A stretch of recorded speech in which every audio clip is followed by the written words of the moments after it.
इस वीडियो में हम स्टार्ट करेंगे क्लास 9 चैप्टर 10 हीरोन्स फार्मूला का एक्सरसाइज 10.1 का क्वेश्चन नंबर 1। क्वेश्चन नंबर 1 है हमारे पास, our traffic signal board indicating school ahead is an equilateral triangle with side A. ठीक है, find the area of a signal board using Heron's formula. If the parameter is 180 what will be the area of the signal board. ठीक है, एक signal board है जो किस shape का है, जो आपका ट्राइंगल की शेप का है। ठीक है, एक सिग्नल बोर्ड है जो आपका ट्राइंगल की शेप का है, जिसकी साइड है ए। ठीक है, जिसकी साइड क्या है, ए है, यानी कि एक इक्विलेटरल ट्राइंगल है। जब एक साइड ए है तो सारी साइड कितनी होंगी, ए। और इसका पैरामीटर दे रखा है आपको 180। ठीक है, पैरामीटर कितना दे रखा है आपको, 180 दे रखा है, और साइड दे रखा है आपको ये। और आपको हीरोन्स फार्मूले की मदद से इसका एरिया निकालना है, एरिया। ठीक है, वैसे तो हमारे पास एरिया ऑफ ट्राइंगल क्या होता है, एरिया ऑफ ट्राइंगल होता है 1/2 बेस इंटू हाइट। लेकिन यहाँ पे ये फार्मूला नहीं लगेगा क्योंकि हमें हाइट नहीं पता है।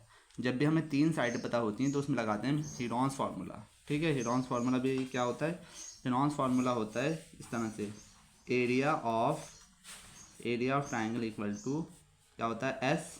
ठीक है, अंडर रूट में एस माइनस ए और एस माइनस बी और एस माइनस सी, ये होता है हमारा फार्मूला।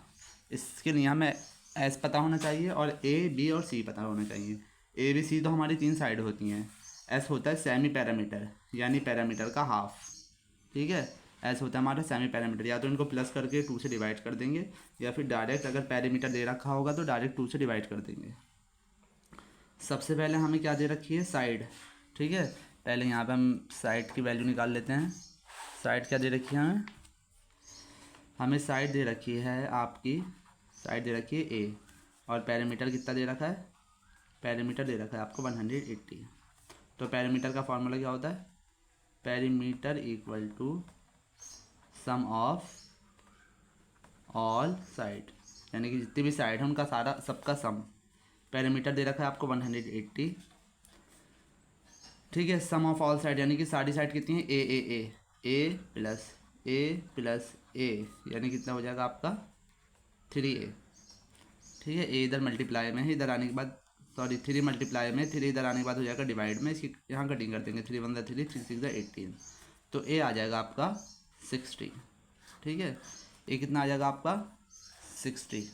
अब यहाँ लिखते हैं ए की वैल्यू, ए दे रखा है आपका 60, यानी कि एक साइड भी 60 है और बी भी क्या होगा आपका 60 और सी भी क्या होगा आपका 60, यानी तीनों साइड है ए बी सी, ये तीनों साइड हैं।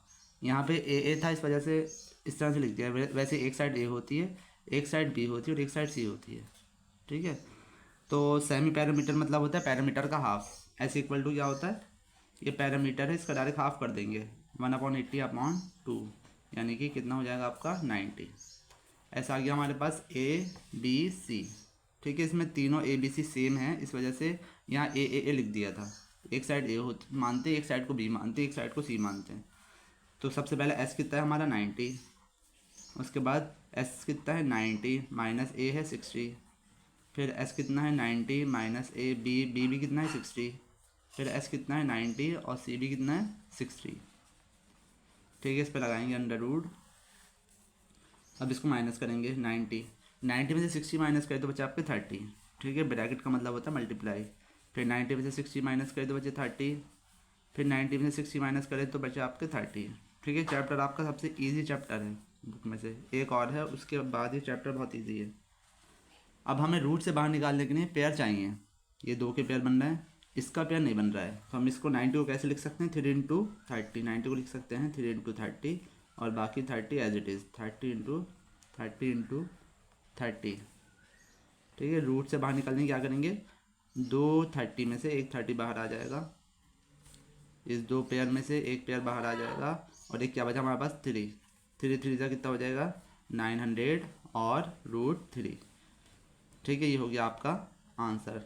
काय में था, सेंटीमीटर था, तो सेंटीमीटर स्क्वायर। ठीक है, सेंटीमीटर स्क्वायर। इसमें आपको कुछ नहीं करना है, बस आपको साइड दे रखी होंगी, उसकी मदद से आपको सेमी पैरामीटर निकालना है, एस निकालना है, फिर एस के बाद फॉर्मूला लगा देंगे। इसके बाद वाले क्वेश्चन और ज़्यादा सिंपल होंगे। ठीक है, अब आते हैं इसके बाद क्वेश्चन नंबर 2 पे।